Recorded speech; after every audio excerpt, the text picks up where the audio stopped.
Hello दोस्तों, नमस्कार। मैं भी एक आप सभी का स्वागत करता हूं आपके अपने इस यूट्यूब परिवार में। तो साथियों, आज के सेशन में बात करेंगे आर्मी अग्निवीर एग्जाम 2025 के लिए जीके जीएस के टॉपिक वाइज क्वेश्चन। तो यहां से आपके शिफ्ट में लगभग 5 नंबर के इस सेशन से सवाल देखने को मिलेगा। यदि आप इन 50 क्वेश्चन को तैयारी कर लेते हैं तो लगभग आपको 5 से 6 सवाल यहां से देखने को मिल सकता है, क्योंकि वही सवाल डिस्कस करेंगे टॉपिक वाइज के जो साथी बार बार आर्मी अग्निवीर के एग्जामों में सवाल पूछे जाते हैं और जिस टॉपिक से सवाल पूछे जाते हैं।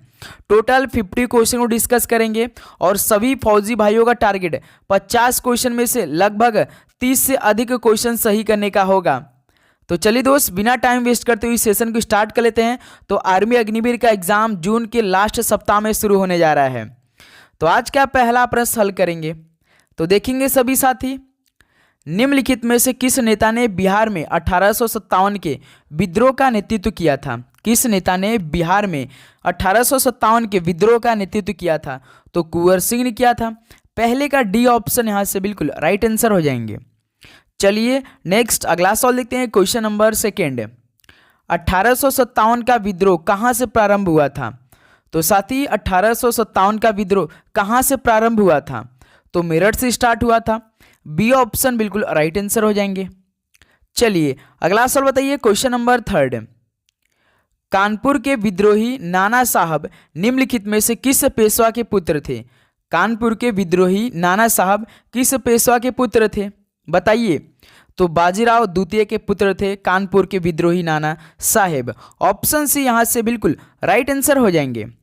चलिए अगला सवाल चेक करते हैं। क्वेश्चन नंबर 4, खान बहादुर ने 1857 के विद्रोह का नेतृत्व कहां से किया था? खान बहादुर ने 1857 के विद्रोह का नेतृत्व कहां से किया था?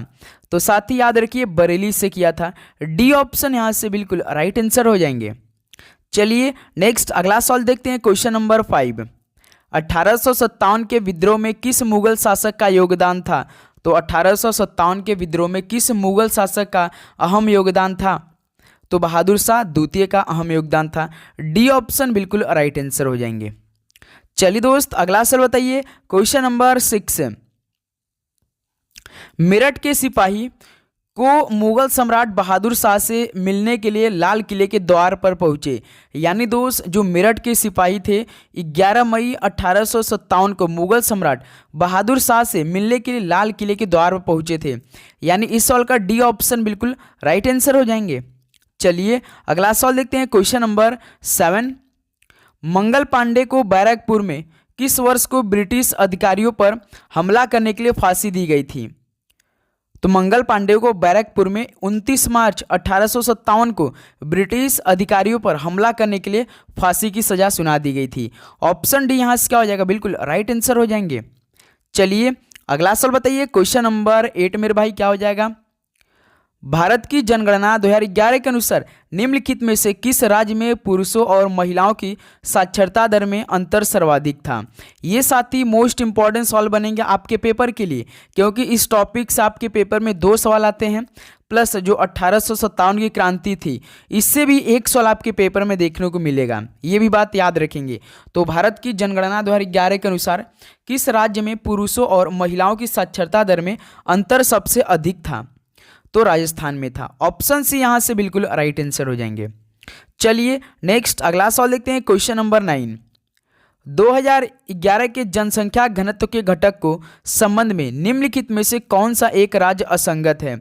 2011 के जनसंख्या घनत्व के घटक को संबंध में कौन सा एक राज्य असंगत? इनमें उत्तर प्रदेश, तमिलनाडु, बिहार या अरुणाचल प्रदेश।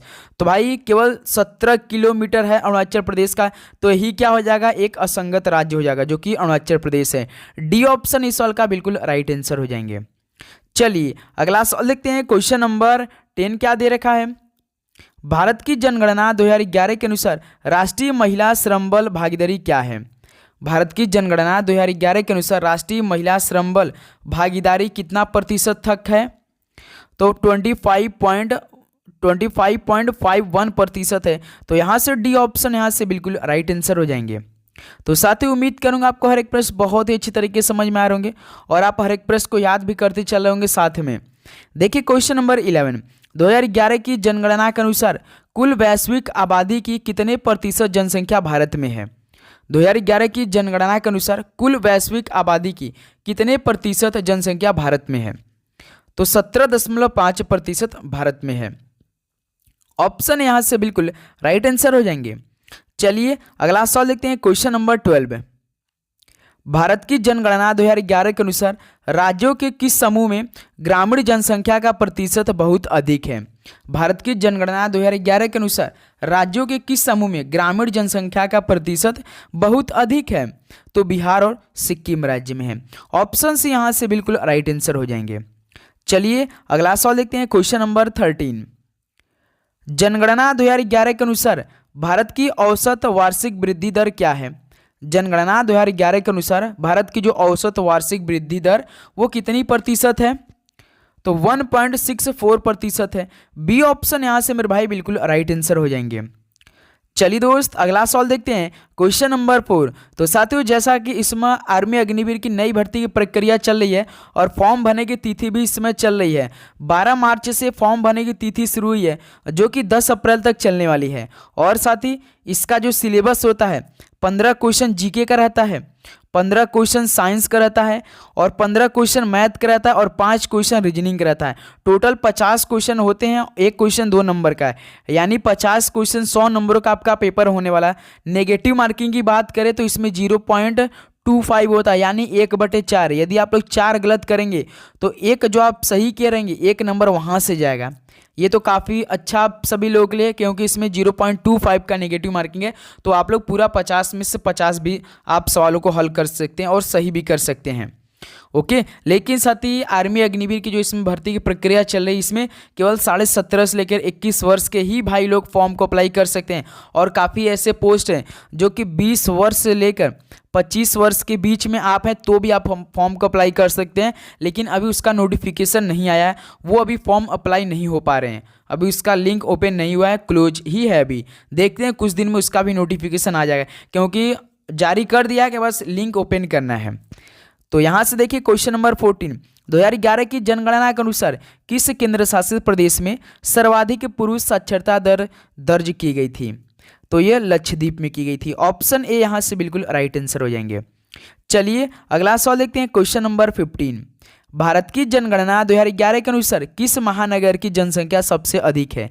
भारत की जनगणना 2011 के अनुसार किस महानगर की जनसंख्या सबसे अधिक है?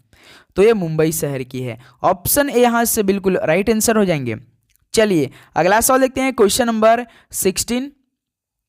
वर्ष 2011 की जनगणना के अनुसार निम्न में से किस केंद्र शासित प्रदेश की साक्षरता दर सबसे कम है? तो साथ ही आप 2011 की जनगणना से संबंधित सारे प्रश्न पढ़ लेंगे, लेकिन आप तो इजी सवाल पढ़ ले जाएंगे, लेकिन आपके पेपर में कठिन सवाल ही आएंगे। तो इस बार साथी जो आपका पेपर पिछला 2024 में हुआ था, जैसा सवाल पूछा गया था बिल्कुल उसी के आधार पर इस बार थोड़ा सा हाई लेवल के सवाल को हम लोग डिस्कस करेंगे। आप देख रहे होंगे, यदि आपने पेपर एनालिसिस किया होगा, यदि आपने डेली का हमारा क्लास ज्वाइन किया होगा तो देखा होगा काफ़ी ईजी सवाल पूछ रहे, चाहे जीके के सवाल करें, चाहे साइंस का, चाहे मैथ का, चाहे रीजनिंग का। लेकिन साथ ही जो हम टॉपिक वाइज चलेंगे जीके जीएस में, इसमें थोड़ा सा कठिन लेवल के सवाल हम लोग डिस्कस करेंगे, प्लस साइंस के भी हम लोग साथ ही थोड़ा सा हाई लेवल के डिस्कस करने वाले इस बार। तो ये आप बात याद रखिएगा। चैनल पे नए तो सब्सक्राइब करके नोटिफिकेशन जरूर ऑन करेंगे मेरे भाई। 2 महीने आपके साथ हम जुड़ेंगे और बहुत ही अच्छी तरीके से जुड़ेंगे, एक भी दिन मिस नहीं करेंगे और एक भी दिन ऐसा नहीं होगा कि हम आप सभी लोग के लिए क्लास प्रोवाइड ना करें। ओके दोस्तों, नोटिफिकेशन आप लोग जरूर ऑन कर लेंगे। 2011 की जनगणना के अनुसार किस केंद्र शासित प्रदेश की साक्षरता दर सबसे कम है? तो दादरा और नगर हवेली की है। ऑप्शन यहाँ से बिल्कुल राइट आंसर हो जाएंगे। चलिए अगला सवाल देखते हैं, क्वेश्चन नंबर 17। भारत की जनगणना 2011 के अनुसार भारत में ग्रामीण साक्षरता दर कितनी थी? भारत की जनगणना 2011 के अनुसार भारत में ग्रामीण साक्षरता दर कितनी थी? तो 66.77% थी। बी ऑप्शन यहाँ से बिल्कुल राइट आंसर हो जाएंगे। चलिए अगला सवाल देखते हैं, क्वेश्चन नंबर 18। भारत की जनगणना 2011 के अनुसार भारत में तीसरी सर्वाधिक बोली जाने वाली भाषा की पहचान कीजिए। भारत की जनगणना 2011 के अनुसार भारत में तीसरी सर्वाधिक बोली जाने वाली भाषा की पहचान करना है, तो कौन है? मराठी भाषा है। ऑप्शन ए यहाँ से बिल्कुल राइट आंसर हो जाएंगे। चलिए अगला सवाल देखते हैं, क्वेश्चन नंबर 19। भारत की जनगणना 2011 के अनुसार किस राज्य में हिंदू जनसंख्या सर्वाधिक है? भारत की जनगणना 2011 के अनुसार किस राज्य में हिंदू जनसंख्या सर्वाधिक है? तो हिमाचल प्रदेश में है। डी ऑप्शन यहाँ से आपका बिल्कुल राइट आंसर हो जाएंगे। चलिए अगला सवाल देखते हैं, क्वेश्चन नंबर 20। भारत की जनगणना 2011 के अनुसार किस राज्य केंद्र शासित प्रदेश में लिंगानुपात सबसे कम है? भारत की जनगणना 2011 के अनुसार किस राज्य केंद्र शासित प्रदेश में लिंगानुपात के मामले में सबसे कम स्टेट कौन सा है? तो दमन और दीव है। ऑप्शन से यहाँ से बिल्कुल राइट आंसर हो जाएंगे। चलिए अगला सवाल बताइए, क्वेश्चन नंबर 21। भारत की जनगणना 2011 के अनुसार महिला साक्षरता दर कितने प्रतिशत दर्ज की गई थी? बताइए दोस्त कि भारत की जनगणना 2011 के अनुसार महिला साक्षरता दर कितने प्रतिशत दर्ज की गई थी? तो 65.46% दर्ज की गई थी। बी ऑप्शन यहाँ से बिल्कुल राइट आंसर हो जाएंगे। चलिए नेक्स्ट अगला सवाल देखते हैं, क्वेश्चन नंबर 22। भारत की जनगणना 2011 के अनुसार भारत की कुल जनसंख्या कितनी थी लगभग? यानी भारत की जनगणना 2011 के अनुसार भारत की कुल जनसंख्या अप्रॉक्स कितने करोड़ थी? तो भाई 121 करोड़ लगभग में थी। बी ऑप्शन यहाँ से बिल्कुल राइट आंसर हो जाएंगे। चलिए अगला सवाल देखते हैं, क्वेश्चन नंबर 23। भारत की जनगणना 2011 के अनुसार 10 की जनसंख्या वृद्धि दर कितनी प्रतिशत थी? भारत की जनगणना 2011 के अनुसार 10 की जनसंख्या वृद्धि दर कितने प्रतिशत थी? तो मेरे भाई 17.7% थी। तो डी ऑप्शन यहाँ से बिल्कुल राइट आंसर हो जाएंगे। तो साथियों यदि आप में इस समय वर्दी लेने की जुनून है तो आप में 2 महीने की कंसिस्टेंसी भी होना जरूरी है, क्योंकि पहला पड़ाव आपने फॉर्म को फिलअप किया होगा, दूसरा का पड़ाव साथ ही इसका एग्ज़ाम है, और तीसरा का जो मेन पड़ाव है मेरे भाई रैली है। तो आप क्यों ना साथ ही इसमें एग्ज़ाम क्वालिफाई कर जाएं, लेकिन जब आप रैली में जाएंगे तो मेरे भाई यहाँ आपको थोड़ा सा कठिन रैली होता है, यानी फिजिकल जो होता है सबसे कठिन होता है। लेकिन साथ ही आपको पहले एग्ज़ाम को क्वालिफाइंग करना है, आपको पहले पढ़ने की ज़रूरत है। तो 2 महीने साथ ही हमारे साथ जुड़िए, या आप चाहे कहीं से पढ़ें लेकिन आपके अंदर कंसिस्टेंसी बना रहे। आप डेली का डेली जो मैथ, साइंस, जीके, रीजनिंग के सॉल्व पढ़ रहे हैं उसको तो आप जरूर लगाएंगे, लेकिन साथ ही रैली भरते हुए भी आप लोग डेली का डेली ध्यान देते चलेंगे। उसके बाद लास्ट में आपका मेडिकल एग्जामिनेशन और एक आपका डॉक्यूमेंट वेरिफिकेशन होता है। इसके बाद फाइनल मेरिट लिस्ट आ जाता है। भारत की जनगणना 2011 के अनुसार भारत की ग्रामीण जनसंख्या का प्रतिशत कितना है? तो मेरे भाई भारत की जनगणना 2011 के अनुसार भारत की ग्रामीण जनसंख्या का प्रतिशत कितना है? तो 68.8% है। डी ऑप्शन यहाँ से बिल्कुल राइट आंसर हो जाएंगे। चलिए अगला सवाल देखते हैं, क्वेश्चन नंबर 25। 2011 की जनगणना के अनुसार भारत की अशोधित मृत्यु दर क्या है, यानी कितनी प्रतिशत है? 2011 की जनगणना के अनुसार भारत की अशोधित मृत्यु दर तो मेरे भाई 7.1% है। डी ऑप्शन यहाँ से बिल्कुल राइट आंसर हो जाएंगे। चलिए अगला सवाल देखते हैं, क्वेश्चन नंबर 26। भारत की जनगणना 2011 के अनुसार किस भारतीय राज्य में नगरीय जनसंख्या का अनुपात सर्वाधिक है? तो भारत की जनगणना 2011 के अनुसार किस भारतीय राज्य में नगरीय जनसंख्या का अनुपात सर्वाधिक है, यानी सबसे अधिक है? तो गोवा राज्य में है। ऑप्शन सी यहाँ से बिल्कुल राइट आंसर हो जाएंगे। चलिए नेक्स्ट अगला सवाल देखते हैं, क्वेश्चन नंबर 27। 2011 की जनगणना के अनुसार दमन और दीव का लिंगानुपात कितना है? 2011 की जनगणना के अनुसार दमन और दीव का लिंगानुपात कितना है? तो मेरे भाई 618 है। डी ऑप्शन यहाँ से बिल्कुल राइट आंसर हो जाएंगे। चलिए अगला सवाल देखते हैं, क्वेश्चन नंबर 28। स्वतंत्र भारत की पहली जनगणना किस वर्ष में आयोजित की गई थी? तो साथी स्वतंत्र भारत की पहली जनगणना किस वर्ष में आयोजित की गई थी? तो 1951 में आयोजित की गई थी। ऑप्शन सी बिल्कुल राइट आंसर हो जाएंगे। ओके तो साथ ही इस सेशन को अपने दोस्तों में भी एक बार जरूर शेयर करेंगे, और लाइक करके सब्सक्राइब करके नोटिफिकेशन को भी ऑन आप लोग जरूर कर लेंगे।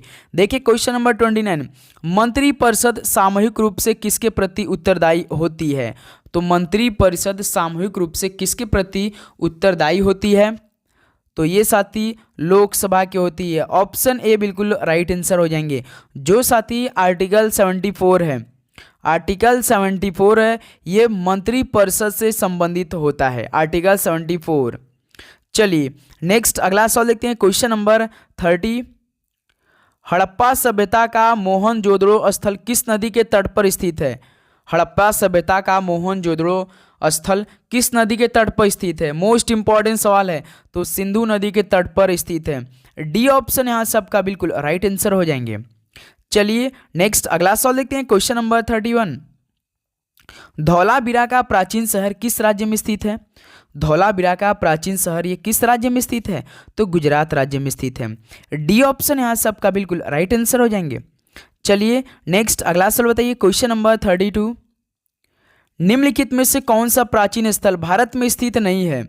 तो इनमें से कौन सा प्राचीन स्थल भारत में स्थित नहीं है? तो वो मेहरगढ़ भारत में स्थित नहीं है। डी ऑप्शन यहाँ से दोस्त आपका बिल्कुल राइट आंसर हो जाएंगे।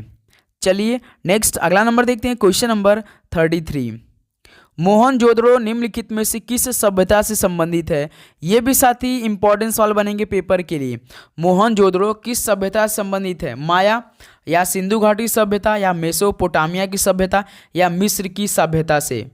तो बताएंगे आप सभी साथी, तो सिंधु घाटी सभ्यता से साथी संबंधित है मोहनजोदड़ो। ऑप्शन भी यहाँ से बिल्कुल राइट आंसर हो जाएंगे।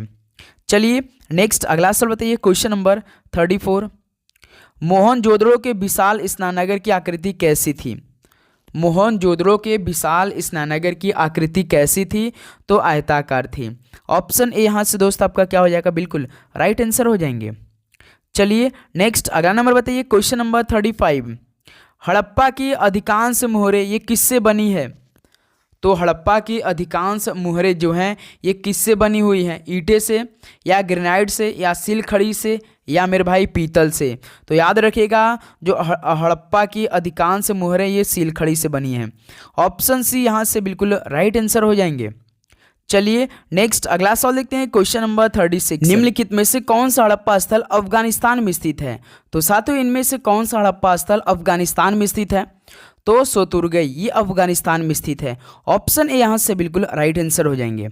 चलिए नेक्स्ट अगला सवाल देखते हैं, क्वेश्चन नंबर 37। निम्नलिखित में से किस वेद में दासराज युद्ध यानी 10 राजाओं का युद्ध का उल्लेख है? तो किस वेद में दासराज युद्ध यानी 10 राजाओं का युद्ध का उल्लेख है? तो ऋग्वेद में है। ऑप्शन सी यहाँ से बिल्कुल राइट आंसर हो जाएंगे। तो सबसे पुराना वेद आपसे पूछेगा तो ऋग्वेद ही है। और किस वेद में संगीत का वर्णन किया गया है? तो सामवेद में किया गया है। चलिए नेक्स्ट अगला सवाल देखते हैं, क्वेश्चन नंबर 38। आर्यों की मुख्य यानी प्रमुख सामाजिक इकाई क्या थी? तो आर्यों की मुख्य यानी प्रमुख सामाजिक इकाई क्या थी? तो जन थी। डी ऑप्शन यहाँ से बिल्कुल राइट आंसर हो जाएंगे। चलिए नेक्स्ट अगला सवाल देखते हैं, क्वेश्चन नंबर 39। निम्नलिखित में से कौन सा प्राचीन भारत का सबसे पुराना ग्रंथ है? तो प्राचीन भारत का सबसे पुराना ग्रंथ इनमें से कौन सा है?